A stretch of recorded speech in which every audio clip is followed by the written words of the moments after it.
So, first of all, big shout out to the LOR report and Spicy Toast Gaming for having the interview, and of course LOR report for updating everything. So there's a bunch of updates regarding Constellations, and we've also had confirmation that this will go live on May 22nd, so that is next week. We'll probably get some patch notes on the 21st. Patch goes live 22nd. I think there's like 20 champions or something that are gonna go to 6 stars. I don't know if that's gonna happen right away, but if it does, we'll have a lot of stuff to go through. So we're gonna look at new champion that they're adding to Patch of Champions Viego, 6 stars as well. And I think they're revealing every single star level. So let's just start with that. Okay, so this is what it looks like. Viego is a combo playstyle champion. I'm not gonna read this whole little thing here. We all played Ruination, so we know exactly who Viego is and what he does. He's a simp. That's TLDR. Okay, so these are the 1, 2, and 3 star powers. This is I think is 1 star. So Beyond the Mist. This is Viego's 1 star. Each round, the first time you slay an ally, summon an encroaching mist. So that is exactly the power that you already have when you play Viego when he's on the field. So I would imagine if you have Viego on the board, you slay an ally, you get 2 mists, and they buff each other and Viego. So this is that's pretty big. You're gonna go galactic really fast. That is +1/+1 twice every single round potentially. Okay, 2 star. +1 starting mana as always. When an ally with 4+ power dies, reduce the cost of all 4+ power allies in hand by 1. So if you find a way to turbo your rates, this is going to go hard really fast. And I also kind of like that if you're able to go fast enough with this, you could like just add more expensive stuff to your deck. Because like imagine that you have a ton of stuff that dies early with 4 or more power. You could discount your Viego to like 3 mana on turn 3 if you really wanted to, right? So this, you're kind of doing everything that is known to be very powerful in card games, which is 1, increasing stats everywhere. Well, Mist and Viego. And number 2, mana cheating.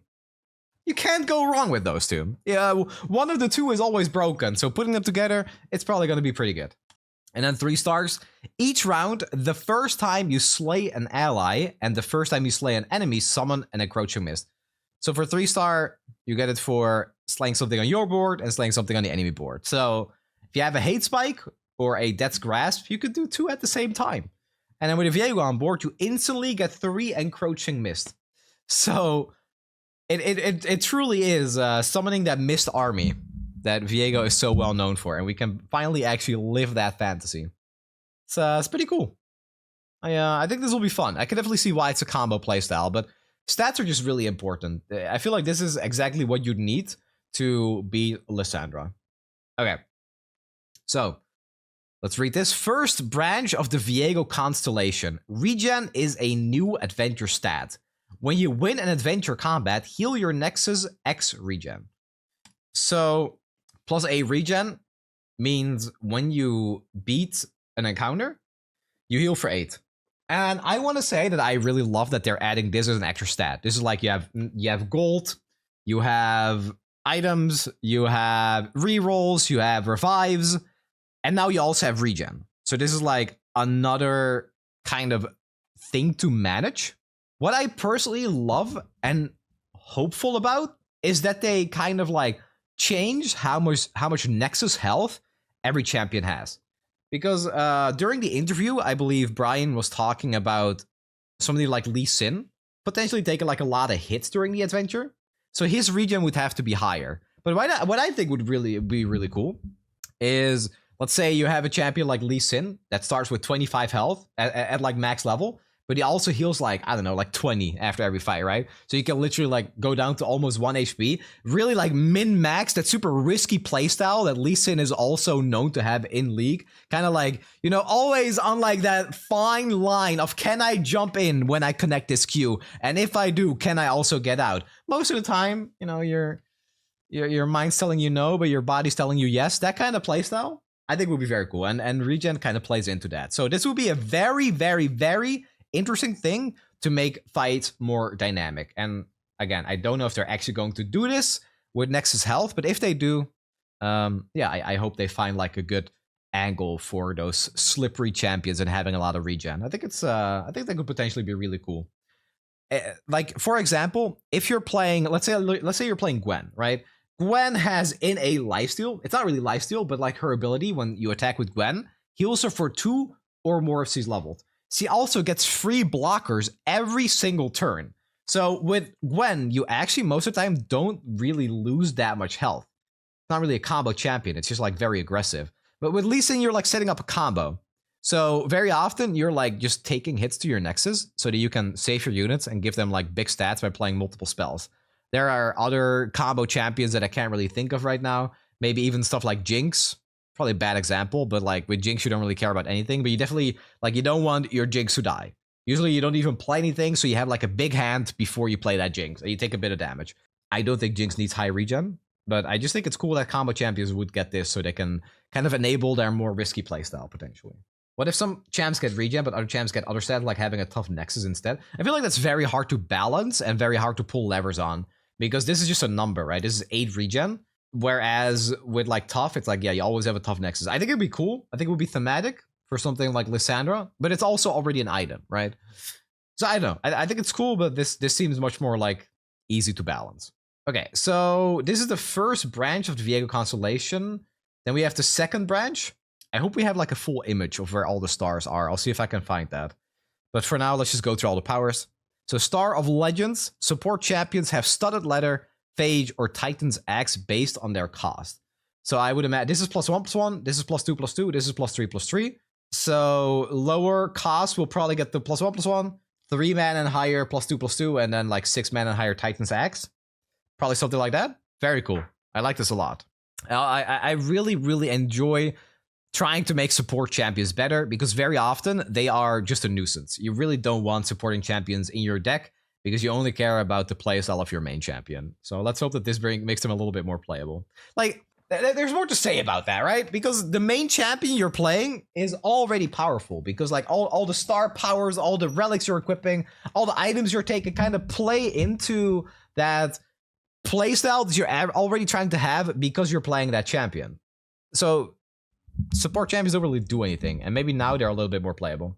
Do me a favor, don't let Right nerf Shadow Owl bit only to buff or adjust it in my... Alright, I can't... Sir, I can't read a word you're saying! I'm moving on. Okay, next. Star of Blessings. Shape of Fear has stopwatch. Shape of Fear is the 1 mana card that says kill an ally to summon an encroaching mist. That is fast speed. With this stopwatch, it is burst speed. So you can burst kill your own ally and turn it into an encroaching mist. This is what it looks like. This is the like, this is 1 star, 2 star, 3 star, 4 star, 5 star, 6 star, as far as I'm aware. And all these little nodes are the little star blessings that we just went over, like this. Hold on, we were right here. So these are all the small stars that you see. So this is the next one. So the next one is Shadow Owl followers you acquire in adventures have pickaxe. That is every Shadow Owl follower you acquire in adventure. So that means that it doesn't start in your base deck. It's like when you buy something from a store or you get something from a node, if it is a Shadow Owl follower, they get a +2 attack buff through the pickaxe.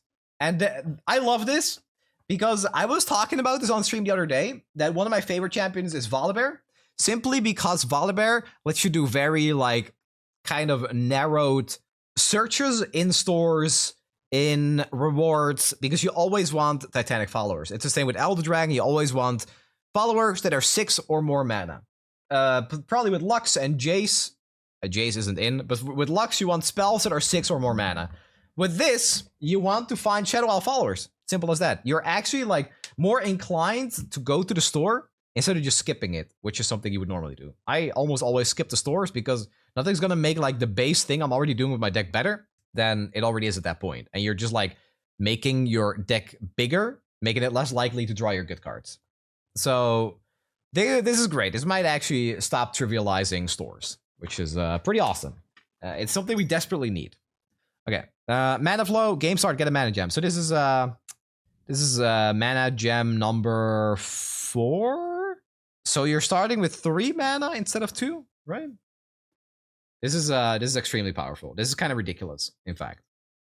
This is extremely powerful. Yeah, very, very, very big.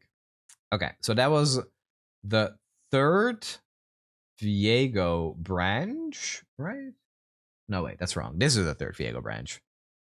Yeah, okay. Celestial Legends. Support cards have an additional item. So instead of 1, they now have 2. Celestial Fortune, plus 5% chance to find epic items and powers, plus 1% to find legendary powers. Very basic stuff, but will make runs more fun to play. And then this is plus 100% experience for Shadow Owl champions. So every Shadow Owl champion you play from here on out will get twice as much experience. Okay, so this is great if you don't feel like grinding as much. This will make grinding twice as fast. If you don't, for some reason, have Gwen leveled yet, now you can do it even faster. Good stuff. Plus 4 regen for Shadow Owl champions. So this is also shared across the entire roster as far as I know. So every time you win an encounter, you beat an encounter, you get plus 4 health on all your Shadow Owl champions. Good stuff. And then 4, 5, and 6-star power. Crush. Allies have Overwhelm. If I remember correctly, in the interview, it was said that for every single champion that gets a Constellation update, this will be a power that is available in the pool that would just be generally good for them specifically, I'm assuming. So for Viego, because you're growing your stats to be kind of galactic, giving them Overwhelm without having to look for it or without having to equip an item for that, this is gonna make the runs a lot easier since you're actually able to, close out games. Having that with Gwen, yeah, if Gwen is getting like a Constellation update as she goes to 6 stars, I could totally imagine that she's getting Crush as one of her powers. Star of Wonder. Encroaching Mist has Skirmisher's Saber. I'm not good at pronouncing that.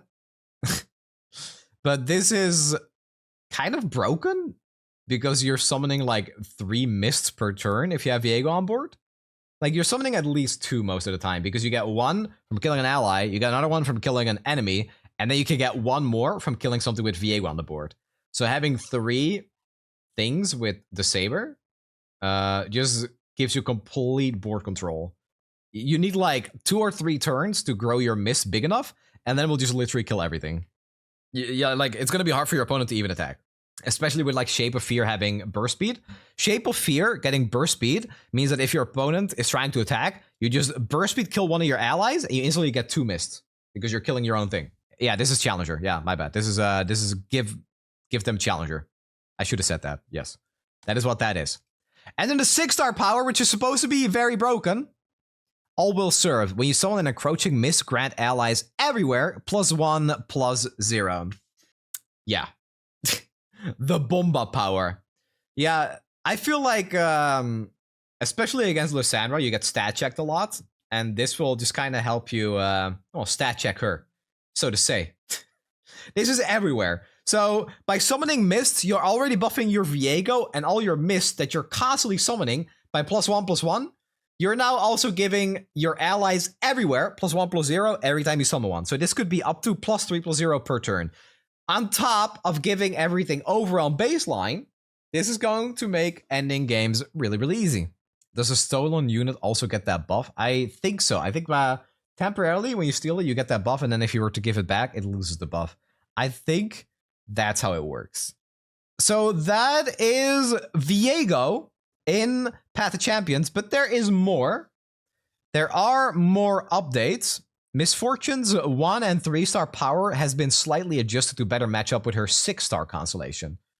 We don't know what that means. All I know is that I don't like her playstyle very much. I'm not a Misfortune enjoyer.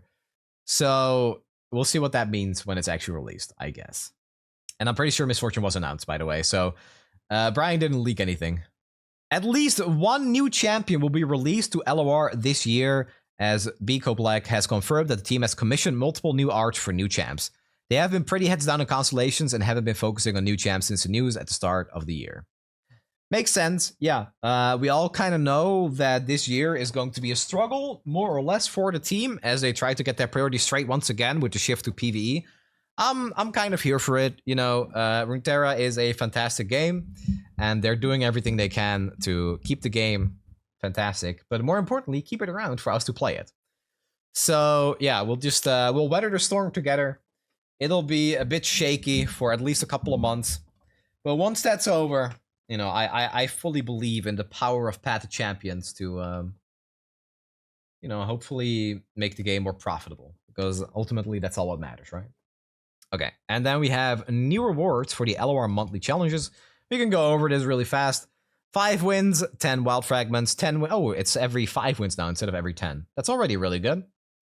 3 cosmic blessings, 10 Aurelian soul fragments, silver reliquaries. Cosmic blessings are the items you equip to give +1/+1 and 5 times as much experience as normal, I think. 2 silver reliquaries, these have relics in them. Silver Star Vessel, I don't actually know what this is. Does anyone know what a Silver Star Vessel is? Wild Fragments, Platinum Vault, Gold Star Vessel. Okay, so we have no idea what Gold Star Vessels are. These are new. And 1 Minor Gemstone Vessel. Yeah, we'll have to find out. I could imagine that that's for Constellations. Yeah, that would probably be something that can... Yeah, this can probably upgrade like the minor nodes, and maybe 1 Gold Star Vessel can upgrade like a bigger node. So, Path of Champion bundles at Constellation launch. We have a $5 bundle that says Welcome Bundle, 60 fragments of multiple different champions. It's kind of good.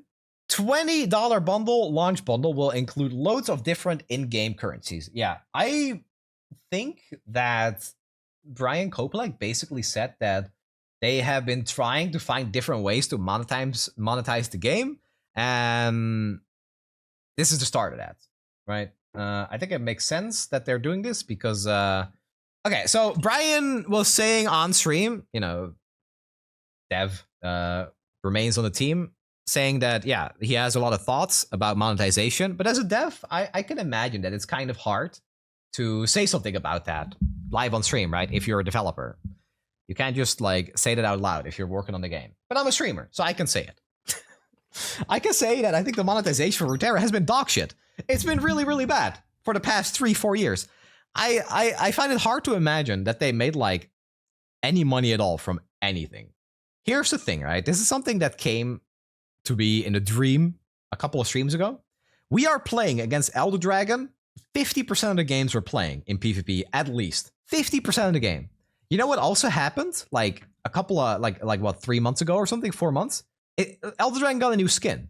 Everybody's playing Elder Dragon. I have not seen Elder Dragon with that skin even a single time. Nobody bought that skin.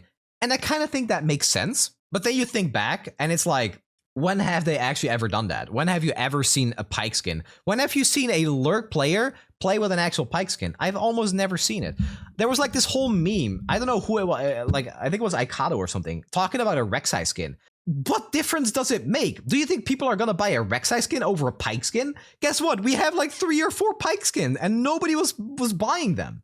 Who's going to buy a Rek'Sai skin if the Pyke skin isn't working? It doesn't even matter. It's so weird. I don't know. Like, surely they must have realized like long ago that these skins for champions aren't working. They should have totally revamped it. I don't get it. The boards are incredible, guardians are incredible, but I can totally see the sentiment that, yeah, no, if you buy 1 board, if you buy 1 guardian, you're basically set for life. There's also kind of like, I feel like there had to be more ways to personalize regions. Much like how in Hearthstone you buy like a skin for the hero you're playing of the different classes. I love Targon. I would have bought all the Targon cosmetics. Different borders for my card, like Targon-inspired borders. Maybe just like a common Targon followers. Like give me a skin for Mountain Goat or something. Give him a bigger beard. Chibi champions, yeah, sure. Yeah, that's kind of what saved TFT too, right? I don't know. But again, this is a way to monetize by giving you resources. I don't love that, but I'm still very happy to spend money on this. And the reason I don't love that is because I play the game a lot. If you don't play as much as a person like me whose literal job it is to play this game, I think this is fantastic to have. This is very good. You throw a little bit of money at the game that's clearly very good and has been exceptionally generous for the longest time, and you get a bit of a head start. But I personally would like, yeah, no, more ways to like customize, to personalize. I think that's big. So that's me. But who knows? Maybe if this does well, we'll get more actual stuff like that in the future. Okay, let's look at this video. I think it's also on YouTube, so we're gonna see it there instead. Button Day is what it's called.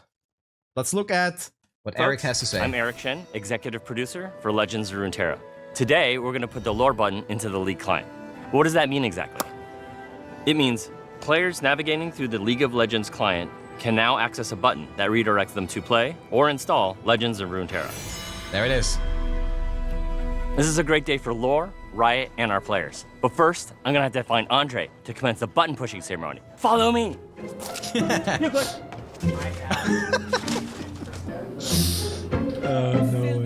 For the last time.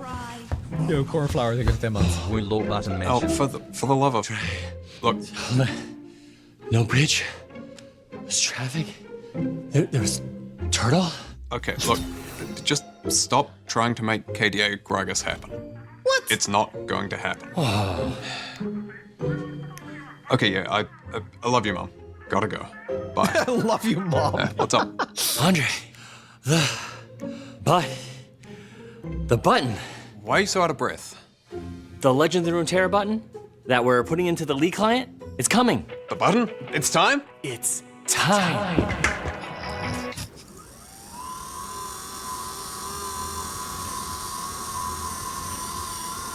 Okay.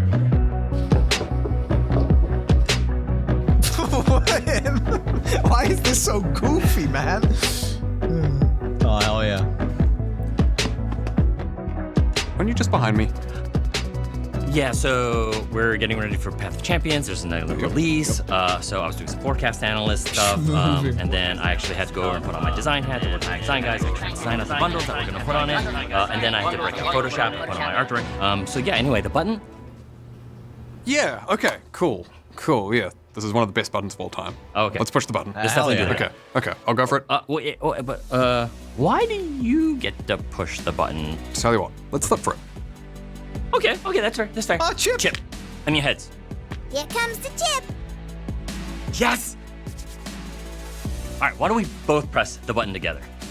You know what, Eric? That's really nice of you. Yeah. Let's go even further. Okay. Let's get the whole league neighborhood in. Come on in, Come on, guys. folks. Come on. All right. Okay. On three. Aw, 1, 2. that's actually really nice.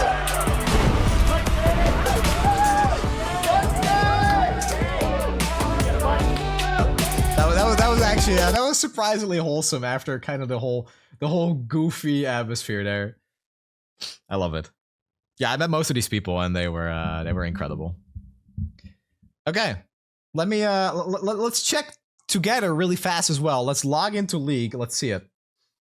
Why didn't you push the button? Yeah, why didn't they make me push the button? Actually, all right, it's loading. Please don't let me like leak everything by accident. Oh, here it is. There it is. The LOR button. Okay, I clicked it.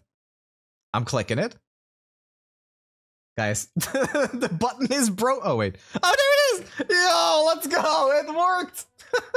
I clicked it like 5 times. All right. Yeah, after all this time, it's finally here. I see so many comments. So many I'm sorry, but man, I was getting tilted going on Reddit and Twitter. The only comments you see people make is, it's too late. What's the point anymore? Bro, it's like, why are you even here? Why are you even here on this subreddit, man? Why do you still bother? Why, if the only thing you're posting is this kind of garbage, why are you still here? It's never too late, exactly. I think everybody knows that mistakes have been made, and the devs and everybody that worked on the game poured their heart and soul into this game, and they all have their opinions on what could have gone better as well. But at the end of the day, I think it's mostly like I don't know, the people that you see, interact with the community, they are not the people that make these decisions. And I know from firsthand experience how difficult it can be to actually push some stuff through to the League client, to any of the higher ups. I don't know how all this stuff works exactly, obviously, but all I can say is that I'm glad that we're here now, and even after kind of a devastating announcement that we've had a couple of months ago, the devs, the team behind it, they're still trying to make the best out of it. And yeah, we'll see where that leads us. New calendar. May 22nd, Constellations. Rank changeover, June 19. Rotation, August 1st. Rank changeover, September 25. Rotation, October 23. Unconfirmed arcane update. Late in the sense that the management could have done it 4 years earlier and would have probably been better off, no? I don't know if that's really what it means.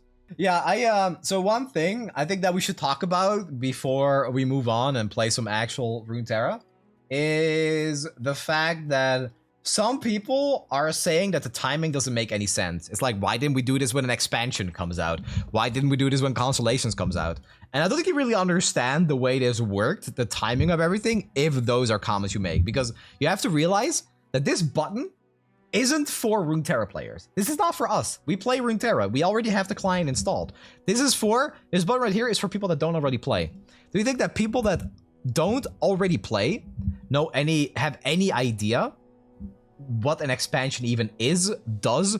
Or do you think an expansion matters if you just start playing the game? Why, if they add a button when an expansion releases, if it's the first time they're adding it to the League client, what does that even mean? That's just like an overload of information that they don't need. On top of that, we have the Constellation update in like 1 week. So this is the perfect timing because again, people like enter the game now and then they see, hey, a week later, they have a huge update. More chance for them to stick around. It's like, you gotta use your brain on these things, man, really. The timing is perfect, I think. It couldn't have been any better. It needs to be in like kind of a lull, but when there is content planned, and they did exactly that. I think it's smart. I think it's really smart. Next week, we're going to play Constellations. We're going to spam the hell out of it. And I don't know what champion we're playing first, but I hope that on the 21st, when we should have patch notes, we'll be able to see what champions are getting the update, and then we can kind of pick our favorite ones. But really, all I'm hoping for is that they finally add Victor or Zoe to the game. That's really what I'm here for. There's also such a thing as like overexposing. I'm a clingy sub greater than less than I am looking for a long-term connection with a possessive dom/a boyfriend who can handle a lot of affection, likes to stay in touch and has the same interests. I will do everything, even taking pics with your user on my body. Connection and monogamy is important. I would love to play League of Legends while you control my lovenses during or in between sessions. We can also watch movies together. This guy's a mod over here? What the hell?